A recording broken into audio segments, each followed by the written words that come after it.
নমস্কার, আপনারা দেখছেন ইউটিউব চ্যানেল। আমি বিভা মাইতি। আমি আপনাদের সামনে আজকে একটি কাটিং করা বেগুন গাছ কথা বলবো। এই দেখুন, 4 তলার ছাদ, টবে মাটি ফেলে গাছটা বসানো আছে। গত শীতকালে বাজার থেকে চারা এনে, নর্মাল একটা চারা এনে বসিয়েছিলাম। দু একবার মোটামুটি বেগুন হয়েছে, তারপরে দেখলাম একদমই হচ্ছে না। গাছটা ফেলে দেবো? না না, একটা গাছকে বড় করতে কত কষ্ট। তাই আমি আবার নতুন করে গাছের সমস্ত পুরনো ব্রাঞ্চগুলোকে কেটে দিলাম। কেটে দিয়ে গাছের গোড়াটা কুপিয়ে দিয়ে একটু হাড় সার, শিংকুচি আর খোল দিয়ে দিলাম। তারপর বর্ষা এলো। বর্ষাতে দেখলাম যে গাছের ছোট ছোট ব্রাঞ্চ বেরোচ্ছে এবং গাছটা ক্রমশ ডেভেলপ করছে।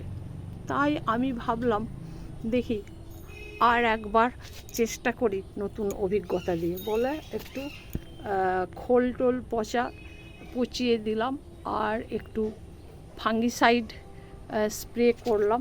তাতে দেখলাম ভালোই কাজ দিচ্ছে। কয়েকদিনের মধ্যে দেখলাম প্রচুর ফুল বেগুন, এবং কত দেখুন সাইজে কত বড় বড় হয়েছে। এই দেখুন, ধরছে না যেন, মানে এত বড় হয়েছে। এবং নর্মালি গাছ এটা একটা। তো তারপরেই দেখলাম যে ফাঙ্গিসাইড মাঝে মধ্যে স্প্রে করলাম, দেখলাম পাতাগুলো কত ফ্রেশ, দেখুন একটাও পোকা নেই। আপনারা ভাববেন যে দূর বর্ষাকাল তাই, না না, এটা আমার নতুন অভিজ্ঞতায় বলছি। দেখুন গাছটা কত ডেভেলপ করেছে বৃষ্টির জলে। শুধু ফল না, গাছটা দেখুন কত সুন্দর, একটা পাতাও পোকা নেই, ফাঙ্গিসাইডও নেই, একদম মানে নিট অ্যান্ড ক্লিন। তো আপনাদের